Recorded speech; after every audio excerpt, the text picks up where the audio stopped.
नाज़िन programme news time में भली car आवां जो मेज़बान जुनैद अंसारी। नाज़िन गुज़िरियल 2 ॾींहंनि खां सिंध जे अंदरि जेका सभ खां वॾी ख़बर डिस्कस थी रही आहे उहा आहे डेस्कुनि जी ख़रीदारी वारो मामिलो।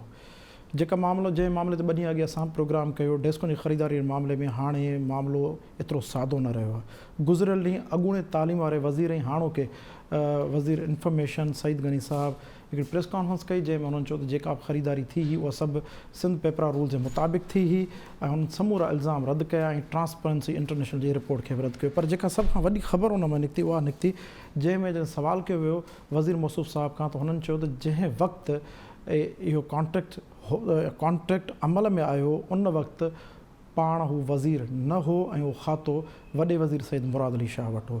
हाणे इहो 4 भेरा जॾहिं बिडिंग थी ऐं चोथों भेरो आख़िरी दफ़ो जॾहिं इहो ॾिनो वियो ठीकु हो, उहा तारीख़ अचे थी साम्हूं 10 जून 2021 ते।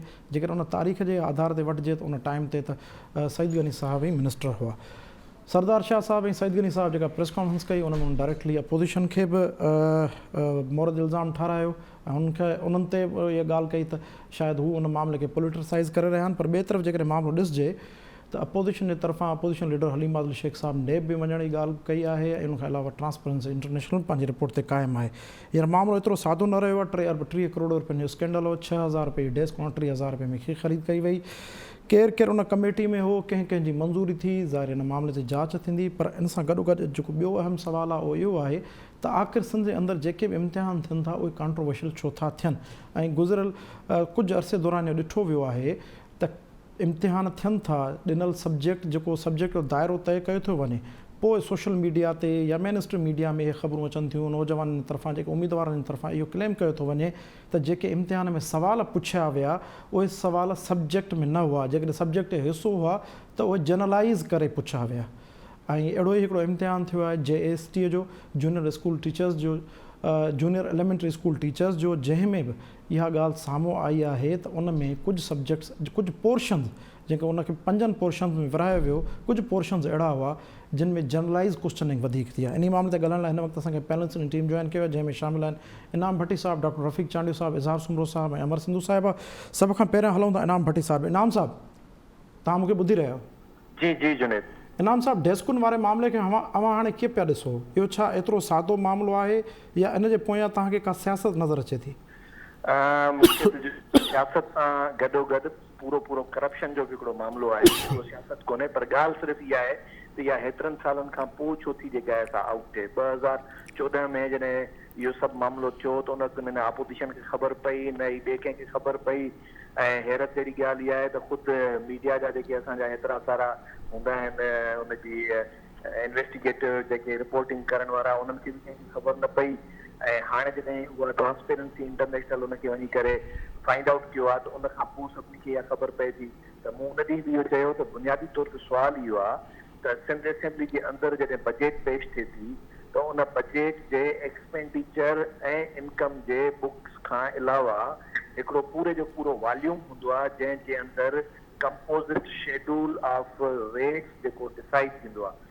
ही सभु मेंबर उन वक़्तु उनखे छो नथा पढ़नि, उन्हनि ते नज़र छो नथा रखनि, उन वक़्तु ते ॾिसनि छो कोन था? ऐं त मूं उन ॾींहुं बि चयो त ही सभु जा सभु बराबरि जेतिरा ज़िम्मेवार आहिनि।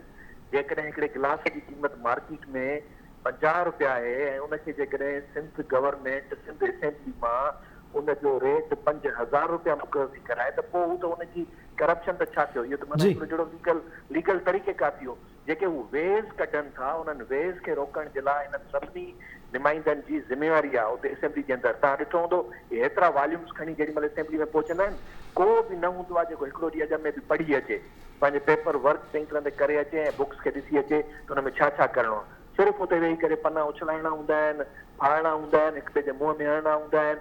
ऐं हिन करे तव्हां ॾिठो हूंदो छा असरु थियो त इहा आहे बजट जेका आहे असां इजलास जी हालत। हाणे अचूं था हिन जे पासे ते त इहो मामिलो हिन वक़्तु जेको थियो आहे त इहो यकीनन तौर ते सियासी त आहे ई आहे, हुनखे अपोज़िशन बि खणंदी, पर ऐन मुमकिन आहे हुनजे अंदरि पंहिंजा बि के मामला हुजनि। ऐं जॾहिं वरी ॻाल्हि हाणे इहो लफ़्ज़ जेको तव्हां इस्तेमालु कयो था इनाम साहब, पंहिंजा के मामला हुजनि, इनखे थोरो डिफाइन कयो। इहे कहिड़ा पंहिंजा मामला आहिनि, कहिड़ा पंहिंजा मामला थी सघनि था? कॾहिं कॾहिं अंदरूनी तौर ते बि किन जा पाण में इख़्तिलाफ़ात हूंदा आहिनि, उन्हनि खे वाज़े करणो पइजी वेंदो आहे त असां मुंहिंजो ॾिसंदा आहियूं। जीअं अॼु हींअर ॿिन्ही वज़ीर साहिबान गॾिजी प्रेस कॉन्फ्रेंस कई आहे, हिन मां मुराद छा थी लॻे? हिन मां लॻे थी त पंहिंजी जान आजी कराइण था चाहिनि। हाणे ॿिए कंहिंजे वरी किसी में त ॿिए कंहिंजी गिची में जॾहिं पवंदी त उहो ई थींदो जेको उन वक़्त में वज़ीर हुयो या जंहिं वटि कलबदान हुयो। जेकॾहिं इहा ज़िम्मेवारी वॾे वज़ीर ते अचे थी त पोइ त आउं सम्झां थो त इन सभिनी शयुनि जो ज़िम्मेवार उहो थी वेंदो ऐं पोइ त हूअं ई बि ज़िम्मेवार उनखे ठहिराइण बि घुरिजे, छाकाणि त फाइनेंस जो जेको आहे सो खातो उहो बि ख़ुदि वॾे वज़ीर वटि आहे ऐं उन जेकॾहिं उहे कंपोज़ शेड्यूल ऑफ रेट्स जेकॾहिं डिसाइड थियनि उहे बि उन जे ई निगरानी में थिया हूंदा ऐं जेके कमेटीज़ ठहियूं हूंदियूं जिन कमेटीज़ उन्हनि सभिनी शयुनि जा रेट्स तय कया हूंदा उन्हनि कमेटीज़ खे बि हिकिड़ो फाइनेंस डिपार्टमेंट हेड कंदो, ॿियो ख़ुदि उहो लाॻापियल जेको डिपार्टमेंट आहे उहो हेड कंदो, त उन में बि उहे सभु ज़िम्मेवार हूंदा। त आउं सम्झां थो किथे ईअं त कोन्हे त सभु गॾिजी सॼी कंहिंजी ॿिए जी गिची में फिल्म का फिट करणु था चाहिनि जेका पुराणी फिल्म आहे हाणे नए सिरे सां रिलीज़ थी आहे। जी इनाम भट्टी साहब, इज़हार सुमरो साहब तव्हां मूंखे ॿुधी रहियो साईं? इज़हार साहब, इज़हार सुमरो साहब तव्हांखे मुंहिंजो आवाज़ु अचे पियो? जी जी जी जी अचे। इज़हार साहब इहो डेस्कुनि वारो मामिलो, डेस्क जी ख़रीदारी वारो मामिलो, गुज़िरियल ॾींहुं त प्रेस कॉन्फ्रेंस खां पोइ कुझु शयूं वाज़े थी वियूं, इल्ज़ाम त रद्द कया सईद गनी साहब, पर हिकिड़ो नओं बहस छेड़े छॾियो आहे उन्हनि। उहो बहस इहो छेड़ियो आहे त मां उन टाइम ते वज़ीर न हुअसि, यानी उहो कलमदान मूं वटि न हो। ऐं जेके ॾिठो वञे त 10 जून 2021 ते जेका आख़िरी बिड जे रिलीज़ थिए थी या ठीको मिले थो त उन वक़्तु कलमदान उन्हनि वठो। तव्हां छा पिया सम्झो हीउ मामिलो वञे हाणे कहिड़े तरफ़ पियो? ॾिसो पाण जेकॾहिं फैक्ट्स एंड फिगर्स खे थोरो बि अगरि गौर सां ॾिसूं या जेका हिननि जी जून वारी जेका बिड वैल्यूएशन आहे उन जी रिपोर्ट ई रुगो पढ़ूं त उन में वाज़े तौर ते लिखियलु आहे त 22 अप्रैल खां इहो प्रोसेस शुरू थियो टेक्निकल बिड जो ऐं इहो मामिलो वञी फाइनल जेका फाइनेंशियल बिड ओपनिंग थी उहा 3 जून ते थी। इहे ॿई जेके महीना आहिनि इन में सईद गनी सिंध जो तालीम जो वज़ीर हो। पहिरीं ॻाल्हि त हीउ जेको ताज़ो बिड आहे सईद गनी ॼाणी वाणी पंहिंजी प्रेस कॉन्फ्रेंस में इन खे मुंझाइण जी कोशिशि कई पोयनि बिड्स सां। ऑफकोर्स हिन खां पहिरीं बि इन साॻे मामले ते यानी कि फर्नीचर वारे मामले ते बिड थिया हुआ, 2019 में बि थियो हो ऐं उन 2019 वारे बिड जो मामिलो बि अलॻि आहे, पर हिते पाण पहिरीं हिन जी ॻाल्हि करियूं था त हीउ जेको बिड आहे इहो सईद गनी जी वज़ारत में थियो आहे पहिरीं ॻाल्हि। तंहिंजे करे हिन मामले जो सिधो सो वास्तो सईद गनी सां आहे ऐं उन वक़्तु ही मिनिस्टर हो ऐं नारेजो साहब सेक्रेटरी हो हुनजो। ऐं नंबर 2 जेको चए थो सईद गनी त मिनिस्टर जो डायरेक्ट को बि इंटरफेरेंस न हूंदो आहे, जेको ॿियो नुक़्तो हुनजी प्रेस कॉन्फ्रेंस जो आहे। हाणे उनजो जवाबु इहो आहे त हिन पने ते जेके सही कनि था उहे 4 डिवीज़नुनि जा ऑफिसर बि सही कनि था जेके सिधी रीति सईद गनी जी वज़ारत जे ऐं हुननि जे अथॉरिटी जे अंडर अचनि था। टी ॻाल्हि जेका सभ खां वधीक अहम आहे हिननि ॿिन्ही ॻाल्हियुनि खां मथे, छाकाणि त हिन मामले जो जेको बुनियादु ट्रांसपेरेंसी इंटरनेशनल वारनि वरितो आहे उहो वरितो आहे उन 17 फरवरी 2019 वारे बिड सां, जेको न थी सघियो हो छाकाणि त उन में जेके ऑफर्स आयूं हुयूं, रेट्स आया हुआ उहे 5700 खां 6860 ताईं, यानी कि इन जे विच में क़ीमतूं ऑफर कई वियूं डेस्क जूं। उहा साॻी डेस्क जेका हिन भेरे हींअर जेको नओं हिननि बिड वरितो आहे उन में 23,000 खां 29,000 जे विच में 23,985 रुपए खां 29,500 रुपए 985 खां 29,000 जे विच में आहिनि। इहे वेरी कनि थियूं प्राइसिस। सो चवण जो मक़सदु त हीअ जेका सॼी एक्सरसाइज़ आहे इन मां ज़ाहिर इहो थो थिए तो 320% कास्ट में वाध थी आहे। हाणे आम तौर ते इहो रफ़ीक साहब मूंखे ॿुधाईंदा त जेको सरकारी कमकार हूंदा आहिनि, अहिड़ा जेके ठेका हूंदा आहिनि, उन में नॉर्मली साल जे अंदरि या जेको नेक्स्ट टाइम थींदो आहे त उन में जेको इन्फ्लेशन जो रेशो लगायो वेंदो आहे, अंदाज़ो लगायो वेंदो आहे, वो 10% खां मथे। सर इज़हार साहब बिल्कुलु इन ते डिस्कस पाण 2 ॾींहं अॻे बि हिन प्रोग्राम में कयोसीं। इन टेक्निकल साइड ते त काफ़ी डिस्कस थी चुको आहे, पर हाणे हिन जो जेको पॉलिटिकल साइड अचे थो, जंहिंजो असुल में जेको मुंहिंजो सुवालु आहे तव्हां खां, उहो मां तव्हां खां थोरो सम्झणु चाहींदुसि त हाणे मामिलो कहिड़े तरफ़ वञे पियो, अनफोल्ड शयूं किथे थियनि, उन ते तव्हांजो तजियो घुरिजंदो। इहो पहिरियों दफ़ो थियो आहे जो हिन पीपुल्स पार्टी जी हुकूमत में हिकिड़े वज़ीर पंहिंजे सीएम जे लाइ चयो आहे त इन जो मां न, पर मुंहिंजो सीएम ज़िम्मेवार आहे। हालांकि टेक्निकली स्पीकिंग जेकॾहिं सीएम बि ज़िम्मेवार आहे त पोइ बि सईद गनी उन काबीना जो मेंबर आहे जेका काबीना सीएम जे अंडर में हले थी। सो इन में ज़ाहिर इहो थिए थो त के इंटरनल डिफरेंसिस आहिनि ऐं डिफरेंसिस जो जेतिरे क़दुरु तालुक़ु आहे त उन में बि हिकिड़ी ॻाल्हि वाज़े हुजे, सरदार शाह खे 2-2.5 महीना थिया आहिनि हिन सॼे टाइम पीरियड में, कोई वॾो टाइम न थियो आहे हुनखे, ऐं हुनजो हिन मामले सां घटि में घटि डायरेक्ट तालुक़ु नज़र अचे थो। सईद गनी जी गुफ़्तगू में बि जेको फोकस आहे वो हाणोको तालीम वारो वज़ीर न आहे, बल्कि हुनजो बि फोकस सीएम आहे। छाकाणि त हुन नालो खणी सीएम जो चयो आहे त उन वक़्तु सीएम हिन खाते जो वज़ीर हो। सूरत हाल इन्हनि ॿिन्ही जे विच में नज़र अचे थी। मार्केट में इलाही ॻाल्हियूं बि हलनि थियूं, इलाही मामला बि थी रहिया आहिनि। अॼु हिकिड़ी अदालत में सीएम जे नाअहलीअ जो केस जो फ़ैसिलो बि महफ़ूज़ थियो आहे। ऐं गॾोगॾु आउं तव्हांखे इहो बि ॿुधाईंदो हलां त हिन मामले ते बि सिंध हाई कोर्ट नोटिस वरितो आहे।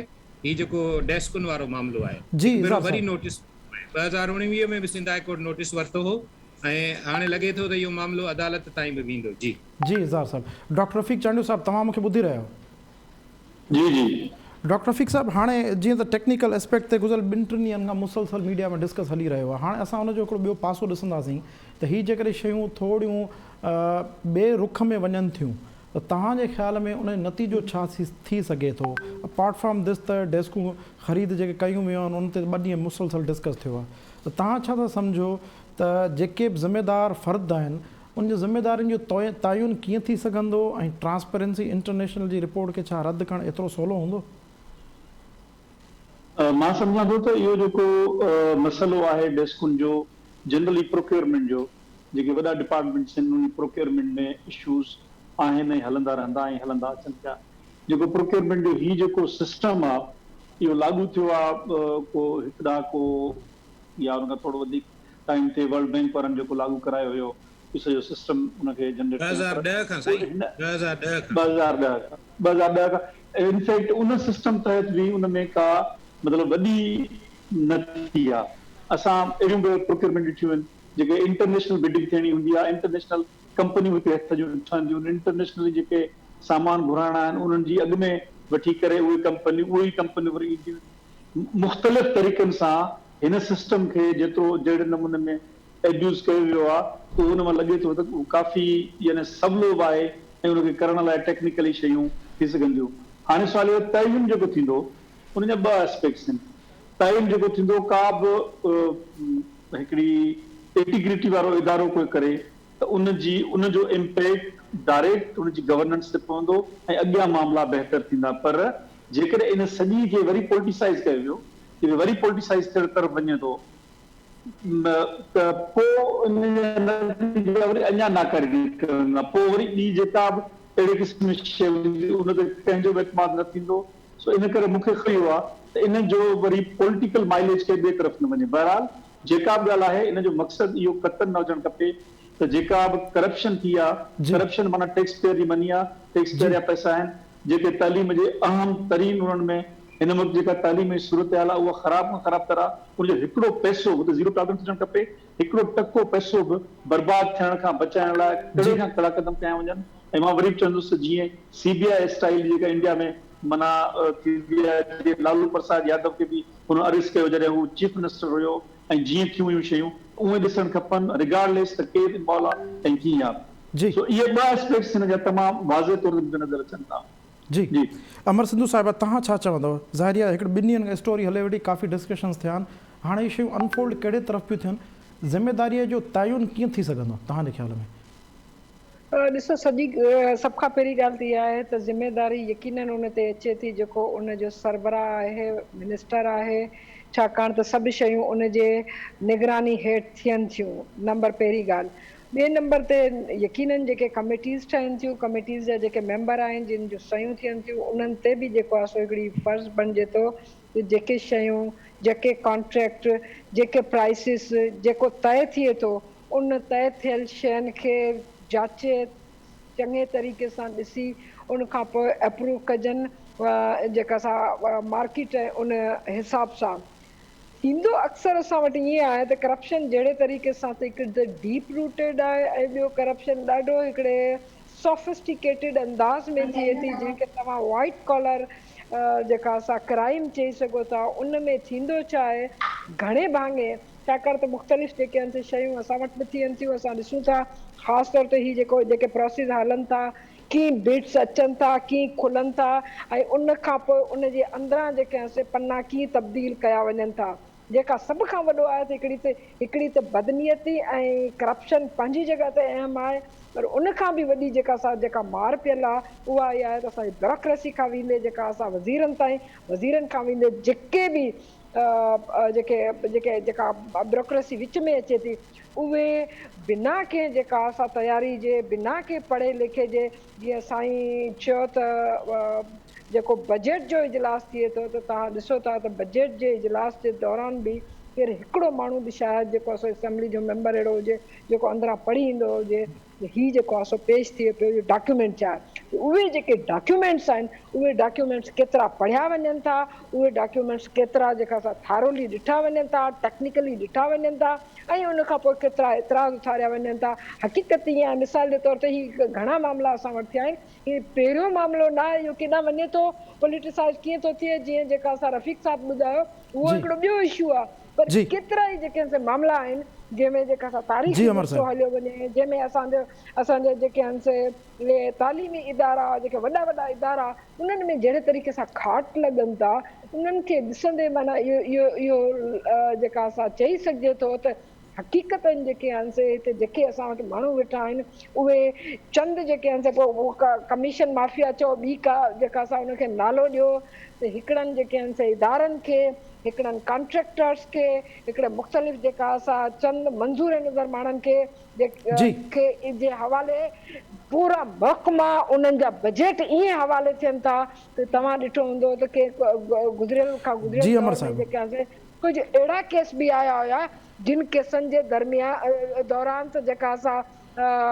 इन जेके आहिनि से तइलीमी इदारनि वारा कॉन्ट्रेक्टर बि साॻिया आहिनि, ॿिए महकमे वारा बि कॉन्ट्रेक्टर साॻिया आहिनि जेके पंहिंजा तव्हांजा सेक्रेटरी जेॾा मूव कनि था, कॉन्ट्रेक्टर ओॾा मूव कनि था। त उनजो मतिलबु इहो आहे त हिकिड़ी डीप रूटेड हिकिड़ी करप्शन खे जेकॾहिं करप्शन जे तौर ते ॾिठो वञे उनखे पॉलिटिकल इशू ठाहिण खां सवाइ त केरु कंहिंजो मंज़ूर नज़र माण्हू आहे ऐं कंहिंखां कमीशन वरिती आहे, हिकिड़ी थारोली जेका असां इन्वेस्टिगेशन जेसिताईं नथी थिए तेसिताईं इन में सभिनी जा जेके आहिनि से हथ ॿुॾल लॻंदा, न रुॻो लॻंदा पर हक़ीक़तनि जेकॾहिं इन ते इल्ज़ाम जेका असां अप टू सीएम ताईं ॾिजे त मुंहिंजे ख़्याल में तव्हांजी राय आहे कि थारोली इन्वेस्टिगेशन थियणु घुरिजे। छाकाणि त ट्रांसपेरेंसी जेसिताईं न हूंदी पूरे निज़ाम जे अंदरि त छंडा सभिनी ते पवंदा। इंतज़ाम आला खां वठी हेठि ताईं सभिनी जो कमु आहे इनखे प्रोसेस खे अञा वधीक आम माण्हुनि खे ॾिसी सघे। जी अमर साहिब, हलूं था ॿिए अहम तरीन मौज़ू ॾे। जो तव्हां सभिनी पैनलिस्टनि जो तालुक़ु तालीम सां लाॻापियल आहे, तालीमी इदारनि सां लाॻापियल आहे, तव्हां सभु लाॻापियल आहियो त मुंहिंजे ख़्याल में तव्हां सभु चारई पैनलिस्ट तव्हां सभिनी इम्तिहानी पेपर त तयारु कयो हूंदो। त तव्हां खां मां मुख़्तसर सभिनी खां हिकिड़ो सुवालु पुछणु चाहियां थो त इम्तिहानी पेपर तयारु करण जो मयार छा हूंदो आहे, छा हुअणु घुरिजे, ऐं ॿियो जेको उन सां जुड़ियल जेको सुवालु आहे छाकाणि त हींअर हिकिड़ी टेस्ट थी आहे जंहिंमें उम्मीदवारनि जी इहा क्लेम पिया कनि, दावा पिया कनि त कुझु जेको सब्जेक्ट हुआ, सब्जेक्ट यानी हिकिड़े ई पेपर में 4-5 पोर्शन आहे, हिकु पोर्शन अहिड़ा हुआ जंहिंमें जनरलाइज़ क्वेश्चनिंग थी आहे, सब्जेक्ट सां जेकॾहिं हू लाॻापियल बि आहिनि त उनजो स्कोप तय न कयो वियो हो इम्तिहान में। जीअं आमतौर ते CS ऐं PCS जे पेपरनि में सब्जेक्ट जो स्कोप तय थियलु हूंदो आहे त हिन तय थियल स्कोप मां तव्हां खां सुवालु पुछी सघिजे थो त जेकॾहिं के इम्तिहानी पेपर में उम्मीदवार खां तय थियल सब्जेक्ट जो स्कोप खां ॿाहिरां वञी सुवालु कजे थो त छा इहा उसूलनि बददियानती नाहे? सभ खां पहिरियां एज़ाज़ सुमरो साहिबु, तव्हांजी छा राय आहे? साईं, आउं सम्झां थो त ही पढ़ाइण खां बि वधीक ॾुखियो कमु आहे। ऐं कैम्ब्रिज में असां हिकिड़ी ट्रेनिंग वरिती, उन्हनि ॾाढो हिकिड़ो सिंपल नुक़्तो रखियो त इम्तिहान वठण ऐं इम्तिहान जी उहा कापी चेक करण दौरान असांजो हिकिड़ो बुनियादी नुक़्तो हूंदो आहे। इहो जुमिलो तव्हां जुनेद साहिबु ज़रूरु गौर सां ॿुधिजो। उहो नुक़्तो छा आहे? हू चवंदा आहिनि त असां उन कैंडिडेट खे यानी कि शागिर्द खे जो ॿार जेको अटेम्प्ट थो करे उहो पेपर, उनखे कंहिं बि सूरत में पेनलाइज़ न कंदा आहियूं उन ॻाल्हि लाइ जंहिंजी ग़लती असांजे पेपर सेटर जी हुजे या चेक कंदड़ जी हुजे। छाकाणि त ॿाहिरि दुनिया में पेपर चेक थियण खां पोइ काउंटर चेक थींदो आहे ऐं चेक करण वारे जी ग़लती काउंटर चेक वारो दुरुस्त कंदो आहे। ठीकु आहे, त हिते वरी मामिलो बिल्कुलु उबतड़ आहे। ऐं रुगो हिन GST ऐं हिन जे पेपरनि जे हवाले सां न, पर जनरली हिकिड़ो नंबर 1 पेपर माना ख़ौफ़, ॿार बीमार थी पवंदा अथव, बुखार थी पवंदा आहिनि ॿारनि खे, अहिड़ा मामला थी पवंदा आहिनि जेको पेपर जो ख़ौफ़ जेको हूंदो आहे, नंबर 1। नंबर 2 ओपन एंडेड तव्हांजी असेसमेंट, माना तव्हां जेका ब्रेकेट तय कई, जेका स्कीम तय कई, उन मुताबिक़ पेपर सेट थियणु खपे। जेका स्कीम तव्हां उन टाइम पीरियड में ॿार खे पढ़ाई आहे या कैंडिडेट खे ॿुधाई आहे, जीअं हिन इम्तिहान में थियो आहे। नंबर 2। नंबर 3, उन में क्वेश्चन्स जो जेको मयार हूंदो आहे, उन में 2-3 क़िस्म जा स्टैंडर्ड्स हूंदा आहिनि। हिकिड़ा हाईएस्ट रेंज जा क्वेश्चन हूंदा आहिनि, हिकिड़ा मिडिल रेंज जा क्वेश्चन हूंदा आहिनि, हिकिड़ा ईज़ी रेंज जा क्वेश्चन हूंदा आहिनि। इन जो आउं तव्हांखे मिसाल रुगो ॾींदो हलां त हीउ जेको कौन बनेगा करोड़पति प्रोग्राम हूंदो आहे, तव्हां ॾिसंदो उनजो पहिरियों जेको सवाल हूंदो आहे उहो साॻे स्टैंडर्ड तहत हूंदो आहे। इहो प्रोग्राम उन में पहिरियों सवाल ईज़ी हूंदो आहे, पोइ उन खां पोइ मुश्किल थियणु शुरू थींदा आहिनि। नतीजे में इहो थींदो आहे त डिसअपॉइंटमेंट न थींदी आहे कैंडिडेट्स खे। मिसाल, हिकिड़ो ॿार 80 मार्कूं खणंदो, हिकिड़ो कैंडिडेट ॿियो 20 खणी वेंदो, ॿार 80 खणी न बि खणी सघंदो, त हिकिड़ी उन में इहा विषय हूंदी आहे। छो त इम्तिहान सज़ा न हूंदी आहे। असांजे समाज में इम्तिहान वठण का सज़ा आहे हिकिड़ो त। अच्छा, उन खां पोइ हीउ जेको कुझु चेक थियो आहे, हाणे जेको नुक़्तो बहस में जेको अचे पियो, मुख़्तलिफ़ क़िस्म जा सवाल, अजीब ग़रीब क़िस्म जा सवाल बि उन में आहिनि त फलाणो कहिड़ी पेन इस्तेमालु कंदो ऐं इन क़िस्म जा। त बहरहाल इन्हनि सभिनी ॻाल्हियुनि जो हिकिड़ो जवाबु आहे त candidate can not be penalise. Therefore अहिड़ा जेके बि सवाल आहिनि उन जूं सभिनी कैंडिडेट्स खे बराबरि मार्कूं मिलणु घुरिजनि, ऐं उन जे बुनियाद ते हीउ जेको नतीजो ज़ाहिर थियो आहे हिनखे ॿीहर इन जो जाइज़ो वठणु घुरिजे ऐं कंहिं बि कैंडिडेट सां नाइंसाफ़ी न थिए। ॿी ॻाल्हि त हीउ जेको पेपर सेट कयो वियो आहे, जिन सेट कयो आहे, उन्हनि वटि पंहिंजे सिंध जी ख़ासि तौर ते सरकारी तालीमी इदारनि जे तालीमी स्टैंडर्ड, तालीमी मयार जो बि इदराक हुजणु ज़रूरी आहे। हीउ ॿार उन ई स्कूल मां पढ़ी आयो आहे, उन ई कॉलेज मां पढ़ी आयो आहे जिते उस्ताद ड्यूटी ते न वेंदा आहिनि, जिते बकौल हाणोके तालीम वारे वज़ीर त न असां वटि साइंस जा टीचर आहिनि, न असां वटि मैथ्स जा टीचर आहिनि। ऐं उनखां अलावा जंहिं क़िस्म जी ग्रामर जा क्वेश्चन, सिंधी ग्रामर जा पुछा पिया आहिनि, असां वेलकम था कयूं सिंधी ॿोली जी अहमियत जे हवाले सां ऐं ग्रामर जे हवाले सां बि, पर ही बुनियादी तौर ते को अॻे ज़माने में हिकिड़ा इम्तिहान थींदा आलिम फाज़िल, सो हे मूंखे लॻो पियो त हीउ GST जो पेपर घटि ऐं इन क़िस्म जो को पेपर हो जंहिंमें एॾो इन डेप्थ ग्रामर ते शयूं कयूं वयूं। इहा बि नाइंसाफ़ी आहे। ऐं तव्हांखे अर्ज़ु कंदो हलां त ग्रामर जेका आहे, मूंखे असांजा सीनियर वेठा आहिनि, रफ़ीक साहब वेठा आहिनि, उहो तस्सीब कनि मुंहिंजी। ग्रामर जेको आहे न, ॿोलीअ जो हिकिड़ो इंतिहाई हायर डिग्री जो जेको आहे न, ईअं खणी सम्झो त इल्मु आहे, को इहो मामूली मामिलो न आहे। उहो उनखे तव्हां जनरलाइज़ करे कीअं था असेस करे सघो हर कैंडिडेट खां। इहे इलाही सारा $1 मिलियन क्वेश्चन्स आहिनि, जवाबु लाॻापियल खाते खे बि ॾियणो आहे।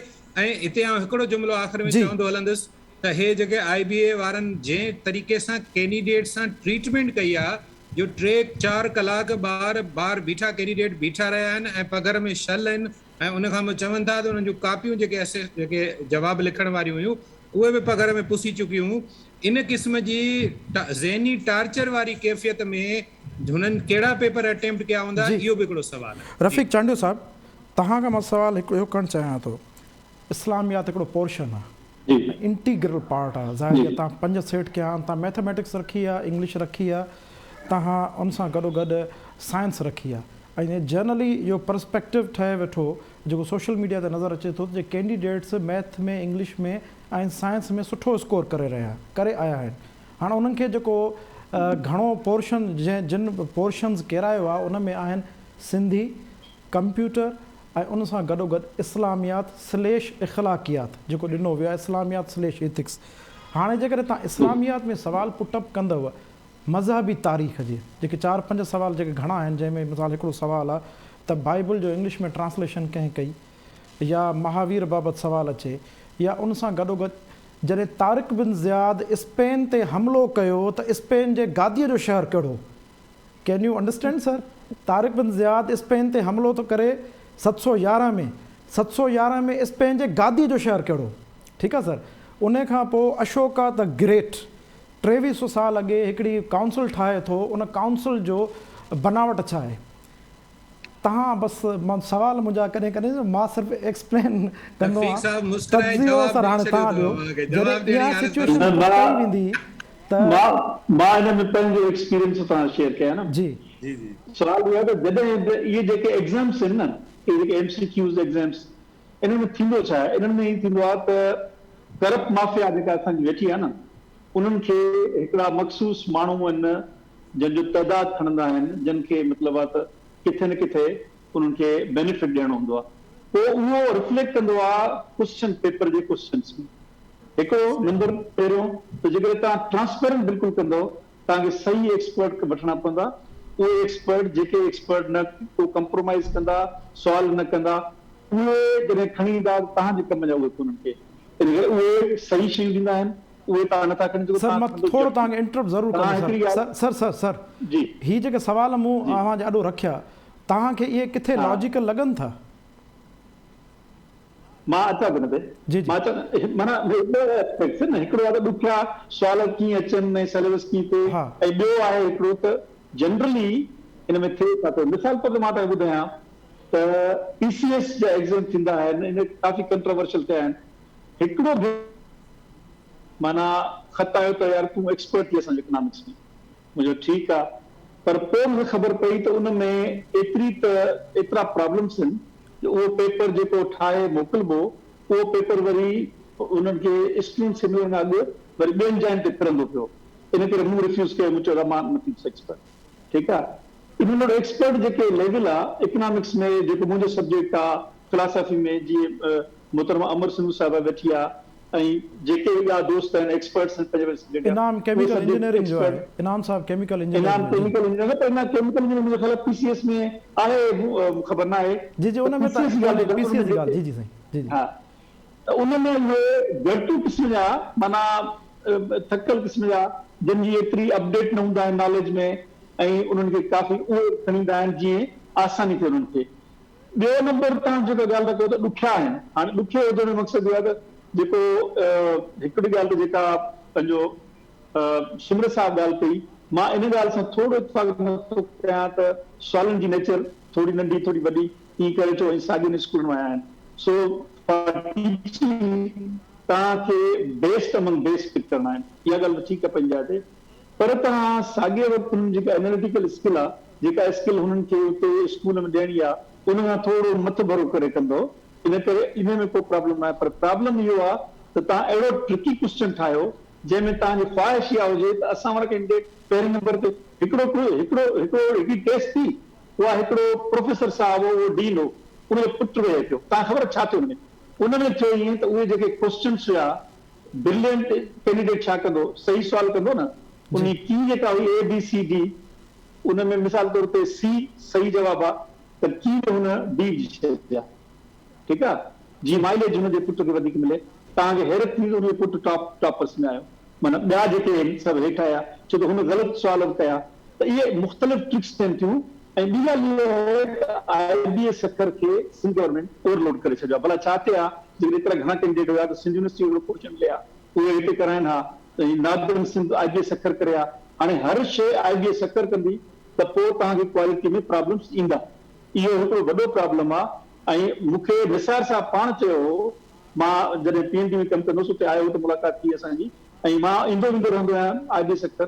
चवंदा हाणे मसइलो इहो आहे त असांखे ख़तरो इहो आहे त असां पंहिंजी क्वालिटी कंप्रोमाइज़ कयूं, छो त असांजो कमु ओवरलोडेड आहे, ऐं ह्यूमन रिसोर्स में असां क्वालिटी बरक़रार रखी सघूं। इहा ॻाल्हि मरूम निसार साहब मूंखे जी। इन करे मां सम्झां थो त इहो जेको इशू आहे, इन जो IBA जी जेका कैपेसिटी आहे उन सां बि आहे, त ॿियनि खे चांस ॾियो। मेहरान यूनिवर्सिटी सेंटर आहे, सिंध यूनिवर्सिटी सेंटर आहे, चलो सिंध यूनिवर्सिटी सां हिकिड़ो एक्सीडेंट थियल आहे माज़ी में, उन करे पर उनखे काफ़ी बहितर थियो आहे, थींदा आहिनि वाक़िया, ऐं ॿिया बि इदारा आहिनि, तइलीमी इदारा आहिनि, उन्हनि खे ॾियो। सो इहा सूरत हाल इन जो हिकिड़ो खमियाज़ो आहे मुंहिंजो ख़्याल। जी डॉक्टर रफ़ीक साहब, अमर सिंधू साहिबा इम्तिहान कीअं वठणु घुरिजे, वरी उन सवाल ते था अचूं। ॾिसो, इम्तिहान वठण जा मुख़्तलिफ़ जेके आहिनि से तरीक़ा थी सघनि था। मिसाल जे तौर ते सालाना इम्तिहान ॿिए तरीक़े सां थींदा आहिनि, सेमेस्टर एग्ज़ाम ॿिए तरीक़े सां थींदा आहिनि, कॉम्पिटेटिव एग्ज़ाम ॿिए तरीक़े सां थींदा आहिनि, ऐं जनरल जेके एग्ज़ाम्स आहिनि से ॿिए तरीक़े सां थींदा आहिनि। हीउ जेको असांजो हींअर मौज़ू आहे, उहो मौज़ू जेके आहिनि से उस्तादनि लाइ वरितल, मास्तरनि लाइ वरितल जेके इम्तिहान आहिनि, IBS अखर वरिता आहिनि, उहो आहे। ऐं उनजे हवाले सां मुख़्तलिफ़ टेका टपणी थी रही आहे, मुख़्तलिफ़ तनक़ीद बि साम्हूं अची रही आहे। तव्हां जेके सवाल बि ॿुधाया, हिकिड़ी ॻाल्हि त माना इहो जेको आहे मां सम्झां थी त जेके बि इम्तिहान थियनि था, जेके मूं क़िस्म ॿुधाया, उन्हनि सभिनी इम्तिहाननि जे लाइ हिकिड़ी गाइडलाइन ज़रूरी हूंदी आहे। मिसाल जे तौर ते असां सेमेस्टर जेका वठंदा आहियूं, थियणु त इहो खपंदो आहे त सेमेस्टर में जेको कोर्स आहे उहो सॼो कोर्स पढ़ाइणु खपे ऐं उहो सॼो कोर्स पढ़ाइण खां पोइ उन सॼे कोर्स मां किथां बि सुवालु अची सघे थो। जेको तयशुदा फॉर्मूलो इहो आहे। थींदो छा आहे त टीचर हिकु बाब पढ़ाइनि था, हिकु चैप्टर पढ़ाइनि था, हिकु चैप्टर मां ई जेका असां 10 सुवाल कढी ॾेई था छॾियूं। इहो जेको आहे सो राइट तरीक़ो थींदो आहे। पर जेके सुठा टीचर या जेके इन ॻाल्हि में बिलीव कनि था ऐं टेस्ट में या एग्ज़ाम में, उहे हक़ीक़तनि छा कंदा आहिनि त अॻु में ई गाइडलाइन ॾींदा आहिनि। गाइडलाइन में मतिलबु त हिन जूं मार्कूं हेतिरियूं हूंदियूं, हिन जूं मार्कूं हेतिरियूं हूंदियूं, हिन जूं मार्कूं हेतिरियूं हूंदियूं, तव्हांजे पेपर जेको आहे सो केते छा ते बदिलंदो। ऐं मूं ॾिठो हुयो त IBS अखर वारनि जेॾी महिल अनाउंस कया हुया ओॾी महिल उन्हनि ज़रूरु जेका असां हिकिड़ी गाइडलाइन ॾिनी। उन गाइडलाइन में जेको मूं पढ़ियो हुयो उन में इहो पढ़ियो हुयो त हीअ जेके आहिनि से को मुख़्तलिफ़ सब्जेक्ट्स हुया जेके तव्हां चओ था त जेके फाउंडेशन सब्जेक्ट्स आहिनि। उन्हनि फाउंडेशन सब्जेक्ट्स जे जिते तव्हां चओ था त उते ॾाढी सुठी रिज़ल्ट बि आई आहे शायदि। इंग्लिश मैथमेटिक्स साइंस ते एतिराज़ कोन्हे जेको जनरल पर्सपेक्टिव जी जी हर कंप्यूटर इस्लामियात ऐं सिंधीअ ते थियो आहे। जी जी जी ॻाल्हि अचनि था त कंप्यूटर इस्लामियात या जेके आहिनि इहे हुजणु ज़रूरी खपनि। पर इहो हुजे त उनजो केतिरे पोर्शन में, छाकाणि त हीअ जेके असां एप्टीट्यूड टेस्ट वठंदा आहियूं, एप्टीट्यूड टेस्ट बि पोर्शन्स में हूंदो आहे त हर पोर्शन मां हेतिरो हेतिरो तव्हांखे स्कोर करणु लाज़मी आहे। मिसाल जे तौर ते जेकॾहिं 20% पोर्शन रखनि था इस्लामियात ऐं जेका असां 10% या जनरल नॉलेज जो रखनि था, बेस्ट ऑफ द 70% हुन मां रखनि था त 70% जेको खणे थो ऐं हुन मां जेके 5% खणे थो, त मुंहिंजो चवण जो मतिलबु इहो आहे त रखणु सभई खपनि। पर पासिंग कीअं था कयो उहा जेका असां हिकिड़ी जेका असां रैशनली उनखे जेको सो ॾिसणो पवंदो। ॿियो हिकिड़ो तव्हां ॻाल्हि जेका असां ॿुधाई आहे जेका मुंहिंजे लाइ ॾाढी जेका असां छिरकाईंदड़ आहे, जेकॾहिं उन्हनि इस्लामियात जा ऐं इख़लाक़ियात जा अलॻि अलॻि सवाल ॾिना आहिनि त इहो टोटली जेका असां रैशनल कोन्हे। उहो न मैडम इन में थोरी तसी करे छॾियां। इस्लामियात ऐं इख़लाक़ियात हिकिड़ो ई पोर्शन आहे, स्लेश आहे। उन में जेके उन्हनि सवाल पुछा आहिनि उहे सभु मज़हबी तारीख़ सां लाॻापियल आहिनि। न मुंहिंजो सिर्फ़ु इहो सुवालु आहे त मिसाल जे तौर ते हिकिड़ो पुछनि था पिया त जेका असां इस्लामी जेका दीन जेका असां इस्लामियात जंहिंखे चइजे, हिकिड़ो सुवालु इस्लामियात जो आहे त उन सां गॾु या लॻाए छाकाणि त जेके नॉन मुस्लिम ॿार आहिनि उन्हनि इस्लामियात न पढ़ी आहे। मिसाल जे तौर ते उन्हनि इख़लाक़ियात पढ़ी आहे त उहे इस्लामियात खे कीअं अटैम्प्ट कंदा। इहो कहिड़ो रेशियो रखियो वियो आहे, या त 5 सवाल हुजनि 5 सवाल हुजनि। मां सम्झां थी त इते बि जेका असां लाज़मी तौर ते हर क्वेश्चन सां गॾु हिकिड़ो माना जीअं ऑप्शनल हूंदो आहे न, या ही इस्लामियात जो अटैम्प्ट कयो या इख़लाक़ियात जो अटैम्प्ट कयो, ॿ सवाल हुजणु खपनि। जेकॾहिं इहा न रखियो वियो आहे त इहो इंतिहाई ग़लति आहे, छाकाणि त सभिनी ॿारनि इख़लाक़ियात न पढ़ी हूंदी, सभिनी ॿारनि जेका असां इस्लामियात न पढ़ी हूंदी। तंहिंजे करे ऐं 3 नंबर ते जेको आहे जेको जनरल नॉलेज आहे उहो जनरल नॉलेज जो मिनिमम हुजणु खपे, छाकाणि त तव्हांखे हिकिड़ा प्रोफेशनल टीचर्स खपंदा जेके उन्हनि खे पढ़ाइनि। हाणे घणा अहिड़े क़िस्म जूं बि ॻाल्हियूं अचनि पियूं त उस्ताद करे हीअ जेका असां मिनिस्टर करे सघंदा, ऑफिसर करे सघंदा। भई ऑफिसर में जेके आहिनि से जेके वज़ीर आहिनि उहे जेके आहिनि से उस्ताद न आहिनि, पर टीचर खे बुनियादी तौर ते छा अचणु खपे उहो लाज़िम तौर ते जेका असां उन में असेसमेंट थियल हुजे। मुंहिंजी जेका असां नज़र में जेकॾहिं तव्हां प्राइमरी ऐं हुन जा खणो था त जेके मेजर सब्जेक्ट्स आहिनि उन्हनि में जेकॾहिं तव्हांजी जेका असां परसेंटेज सुठी रहे थी ऐं उन खां पोइ जेकॾहिं इस्लामियात आहे जनरल नॉलेज आहे उन में जेकॾहिं न आहे त पासिंग मार्क्स जो रेशियो ईअं रखणु खपे जीअं हर सेक्शन ऐं पोर्शन मां घटि में घटि जेका मिनिमम आहे न, मिनिमम जेके 10 सवाल आहिनि मिनिमम को हिकिड़ो सवाल सही हुजे या 2 सवाल सही हुजनि इख़लाक़ियात या इस्लामियात वारे हिसे मां। साइंस ऐं कंप्यूटर वारे हाणे असां वटि जेको स्कूल जे ॿार जेको बेंचनि जो किस्सो आयो त जेके वण जे हेठियां वेही पढ़नि था उन्हनि छा जेकॾहिं मैडम जेको बुनियादी सवाल आहे हिते मां तव्हांखां पुछणु चाहियां थो, छाजे करे हिकिड़ी सम्झणु चाहियूं था जॾहिं तव्हां लफ़्ज़ कंप्यूटर इस्तेमालु था कयो, हिकिड़ो त असां वटि ॾाढो कॉन्सेप्ट्स बि ॾाढा अजीब आहिनि हिते। हाणे लेट सपोज़ पाण हींअर जेका डिजिटल टेक्नोलॉजी आहे उहे अमूमन हींअर मोबाइल जे थ्रू इस्तेमालु थिए थी। हिते अञा ताईं कॉन्सेप्ट उहो आहे त कंप्यूटर हाणे जेको पहिरें दर्जे खां वठी जेको इंटरमीडिएट ताईं जेको सिंध टेक्स्ट बुक बोर्ड जे तहत पढ़े थो ॿारु, छो त अलाए छो इहा ॻाल्हि असांजे पॉलिसी मेकर खां ऐं जेके टॉप ते वेठा आहिनि रैंकर्स खां वॾनि माण्हुनि खां इहा ॻाल्हि विसरी थी वञे त बाबा इम्तिहान असां सिंध टेक्स्ट बुक बोर्ड मां वठंदासीं, जेको हुननि खे असां जिन कंडीशन्स में पढ़ायूं था। जेका ॻाल्हि तव्हां कई जेके खुलियल जिन वटि बाउंड्री वाल 60% स्कूल्स में सिंध जे अंदरि बाउंड्री वाल कान्हे, 55% स्कूल्स में वॉशरूम कोन्हे, त उन्हनि ॿारनि खां जेका तव्हां तक़ाज़ा कयो था उन्हनि में कहिड़ी तव्हां कंप्यूटर टेक्नोलॉजी उते पढ़ाई आहे तव्हां लफ़्ज़ कंप्यूटर इस्तेमालु करे हुननि खां तव्हां पुछो था त यूनाइटेड किंगडम में कहिड़ो वायरस अची हुन साइबर सिक्योरिटी ते हमलेआवर थियो त उहो त जनरलाइज़ क्वेश्चन सवाल आहे। ॾिसो ही जेको इहो सवाल आहे न, इहो सवाल न को कंप्यूटर जो आहे, न को इंटरनेट जो आहे, न को ही जनरल नॉलेज जो सवाल आहे। किथे छा आयो छा न थियो, हिन सवाल जो इन कंप्यूटर ऐं इन सब्जेक्ट सां को तालुक ई कोन्हे, हिन सां को वास्तो ई कोन्हे। मुंहिंजो इहो ई चवणु आहे त तव्हांजे टेक्स्ट बुक बोर्ड जा किताब कहिड़ा आहिनि, छाकाणि त उन्हनि जी वाज़े तौर ते जेका गाइडलाइन हुई उन गाइडलाइन में लिखियलु हुयो त उहे किताबनि मां। पोइ इहो ज़रूरु आहे त जेका तनक़ीद मां सम्झां थी त गैर ज़रूरी आहे, उहा तनक़ीद इहा आहे त आम तौर ते ॿार जेके आहिनि से तयारी कंदा आहिनि, सॼो टेक्स्ट न पढ़ंदा आहिनि, पोइ जेके उन्हनि जे नज़र में इम्पॉर्टेंट शयूं हुजनि उहे रहिजी वियूं हुजनि, जेके गैर इम्पॉर्टेंट शयूं हुजनि, गैर अहम शयूं हुजनि उहे अची वियूं हुजनि। पर हिकिड़ी शइ लाज़िम तौर ते उहा हुजणु खपे, उहो आहे त सॼो जेको आहे सिवाय जनरल नॉलेज खे छॾे करे उन जा बि 10 मार्क्स हुजणु खपनि। ॿियो सॼे जो सॼो टेक्स्ट बुक बोर्ड मां हुजणु खपे, जेको टेक्स्ट तव्हांखे थ्रो आउट पढ़ायो वियो आहे। जेकॾहिं कंहिं माना इहे जेके पंहिंजा प्राइवेट स्कूल्स आहिनि जिन ॿिया किताब पढ़िया आहिनि, उहो त हक़ीक़त में हिनखे अटेम्प्ट ई न करे सघंदो, छाकाणि त टेक्स्ट बुक बोर्ड लिखियलु हुयो त उहो जेको आहे सो हिकिड़ी जेका असां इम्तिहान उन मां वरितो वेंदो। जी अमर साहब, जो इहो चवण जो मक़सदु आहे जेकॾहिं इहो कंप्यूटर में इहो पढ़ायो वियो आहे उहो त ठीकु आहे, त कॾहिं आयो कहिड़ो वायरस, कंहिं वायरस छा कयो, जे उन टेक्स्ट में शामिलु आहे, कंप्यूटर वारे में इहो नेट वारो हिसो शामिलु आहे, डिजिटल जेका असां टेक्नोलॉजी शामिलु आहे, पोइ त ठीकु आहे। जेकॾहिं शामिलु न आहे, जेकॾहिं लिखियलु न आहे, त पोइ इहो सवाल जेको सो गैर ज़रूरी आहे। ॿियो जेको तव्हां सवाल चयो त उन टाइम ते स्पेन जी गादी, जेकॾहिं स्पेन जी गादी कहिड़ी हुई न हुई उहा लिखियलु आहे, तव्हां टेक्स्ट बुक बोर्ड में ग़लति या सही उहा लिखियलु आहे त पोइ त तव्हां सवाल पुछी सघो था। पर जेकॾहिं लिखियलु ई न आहे ऐं तव्हां एज्यूम था कयो त हिनखे अचणु खपे, इहा अज़म्पशन जे बेसिस ते तव्हां को टेस्ट नथा वठी सघो। मां हिकिड़ी ॻाल्हि गुज़ारिश कयां अमर सिंधु साहिब, मां पाण हिते 5 फ़र्द वेठा आहियूं, तव्हां आहियो, डॉक्टर रफ़ीक चांडियो आहे, इनाम भट्टी साहिबु, इज़हार सुमरो ऐं मां ख़ुदि।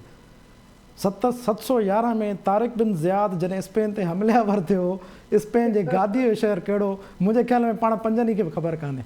हिकिड़ी रेशनल ॻाल्हि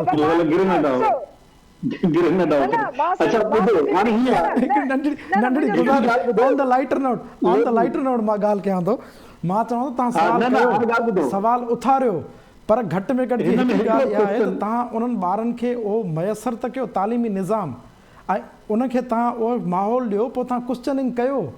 जी मां सम्झां थो त हिन में हिकिड़ी ग़लती सखर आइबे खां थी आहे। जी जी रफ़ीक, उहा ग़लती इहा आहे त हिननि जेको कोर्स चयो त भई सेकेंडरी जो, मूंखे जेको यादि पियो थोरो, त हुननि चयो त भई सेकेंडरी जा 8th ऐं 9th 10th ताईं जा कोर्सिस आहिनि। छो त तव्हां जूनियर स्कूल टीचर जेको आहे उनखे तव्हां छो त मैट्रिक या इंटरमीडिएट ताईं खणंदो, वाई नॉट फॉर मास्टर्स? छो त ॾिसो, टीचर जी अपॉइंटमेंट असां वटि हिकिड़ो वॾो प्रॉब्लम आहे। टीचर जी नॉलेज जेका बेस आहे उहा एसि ताईं तव्हां हिननि ॿार हेठि सेट कई आहे, ऐं पेपर जेके माना लॻे ई थो त पेपर जेके ठहिराया विया आहिनि उहे मास्टर्स लेवल ते ठहिराया विया आहिनि। तव्हांखे इहा ॿार सेट न करणु खपंदी हुई। तव्हां जॾहिं टीचर खणो था त तव्हां टीचर हिकिड़ी मथी ॿार ते खणो। पोइ हुनखे असांखे जॾहिं असां हाई स्कूल पढ़ूं पिया त सिंध यूनिवर्सिटी जा MSc कयल टीचर हुया जेके असांखे अची पढ़ाईंदा हुया, जेके रेगुलर MSc करिया, केमिस्ट्री फिजिक्स ऐं उहा पढ़ाई हुई। त तव्हां वटि हिकिड़ी वॾी ख़ल्क़ ख़ुदा जी मौजूदु आहे जेका मास्टर्स कयल आहे ऐं जेके कयल आहिनि, ऐं तव्हां टेस्टूं हेठि था वठो पिया। त इन जो मक़सदु आहे त इन में जेको प्रॉब्लम थियो आहे न, उहो इन में थियो आहे सखर IBA जो तइयन करणु हो कोर्स जो, उहो ग़लति हो। जंहिंजे करे हाणे मतिलबु इहो जेको आहे हिस्ट्री जो क्वेश्चन आहे, को एॾो अनकॉमन क्वेश्चन कोन्हे को। जंहिं हिस्ट्री जो क्वेश्चन पढ़ियो आहे उनखे इहो अचणु खपे। ऐं जेकॾहिं तव्हां मथी सतह ते वञो था त पोइ तव्हांखे वॾो हिकिड़ो ग्राउंड मिले थो क्वेश्चन जे लाइ। सही अलमियो त इहो आहे त असांजी हिस्ट्री बतौर सब्जेक्ट पढ़ाई कान वेंदी आहे, इहा हिकिड़ो फैक्चुअल अंडरस्टैंडिंग आहे। हिते त सोशल स्टडीज़ जे नाले ते हक़ीक़त में सोशल स्टडीज़ जो 8th दर्जे ताईं जो जेको किताबु आहे उन में सॼी दुनिया पढ़ाई वेंदी आहे, पर उन में बि उहा लॉजिकल कंक्लूजन्स त रहिया ई कोन्हनि, रटाफिकेशन हलंदी आहे। ख़ैर हाणे टाइम बिल्कुलु घटि आहे, इनाम भट्टी साहिबु शायदि काफ़ी देरि खां इंतज़ारु कंदो हूंदो। इनाम साहिबु तव्हां ॿुधी रहियो सर?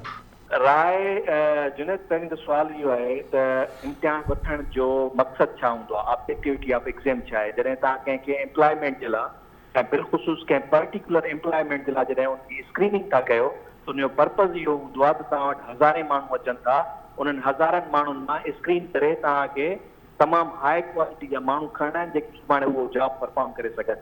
हिते इम्तिहान जेको बि हूंदो आहे उहो ॿिए क़िस्म जो आहे। हाणे जेकॾहिं तव्हांखे प्राइमरी स्कूल टीचर खपे त प्राइमरी स्कूल टीचर खे कहिड़ी शइ अचणु खपे जंहिंजे बुनियाद ते तव्हां सम्झो त हीउ हाई क्वालिटी टीचर साबित थींदो, उनखे इहा असां जॉब ॾियूं।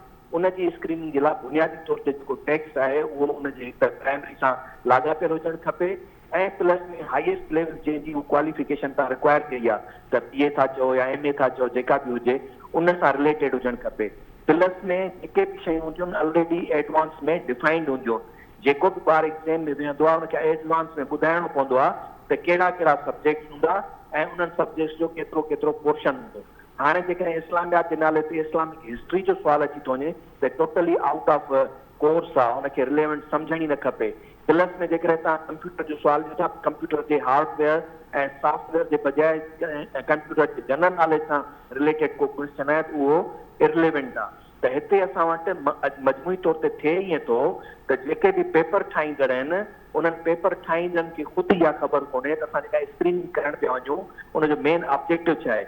हिते स्क्रीनिंग करण जे दौरान जेके पेपर सेटर्स हूंदा आहिनि, आउं त सम्झां थो, मूंखे नथो लॻे त को पेपर सेटिंग बुनियादी तौर ते प्राइमरी या हाई स्कूल जे टॉप क्लास जेके टीचर्स जेके आइडेंटिफाइड हुजनि ख़ुदि सिंध जे अंदरि त ही टॉप जा टीचर्स आहिनि जिन खे सिंध करिकुलम जेको टेक्स्ट बुक बोर्ड वारा आहिनि उहे बि उन्हनि खे पंहिंजी मुआवनत में खणंदा हुजनि या ॿिया जेके बोर्ड जे अंदरि असेसमेंट में हिकिड़ा नाले वारा टीचर थियनि था उहे हूंदा आहिनि, को उन्हनि खां मुआवनत वठी करे पेपर ठाहिया विया आहिनि या आया ख़ुदि उन इदारे जा पंहिंजा जेके टेस्टिंग सिस्टम जो जेको हुते सिस्टम आहे सर्विसिस जो उन्हनि खे सिर्फ़ु नवाज़ण जे लाइ उन्हनि खे ई पेपर सेट कराया विया आहिनि।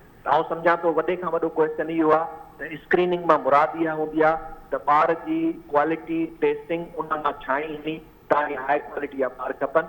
प्लस में अहम जेका शइ आहे उहा इहा आहे त कंहिं बि इम्तिहान खां अॻु में ॿार जो कंफर्ट ज़ोन जेको आहे उनखे प्रोवाइड करणु इंतिहाई अहम हूंदो आहे। जेकॾहिं उहो ॿारु कंफर्ट ज़ोन में कोन्हे तव्हां हुनखे 8 कलाक सफ़र करायो, अलाए किथां किथां उहो ट्रेवलिंग करे हुन सेंटर ते पहुचे, वरी उन खां पोइ 3 कलाक उनखे तव्हां उस में ख़्वार कयो, पोइ उहो पघर में शल थी बेज़ार थी अंदरि इम्तिहान में अची वेहे त उनजो सॼे जो सॼो जेको ध्यानु हूंदो उहो बजाए पंहिंजे परफॉर्मेंस जे उन्हनि सभिनी परेशानी जो हूंदो। ऐं मजमूई तौर ते इन टेस्टिंग सिस्टम खे ई सम्झां थो त उहो कंहिं बि तरह सां कारगर कोन्हे। उन्हनि खे पहिरीं इन्हनि ते सोचणु खपे त ऑब्जेक्टिविटी ऑफ एग्ज़ाम छा आहे।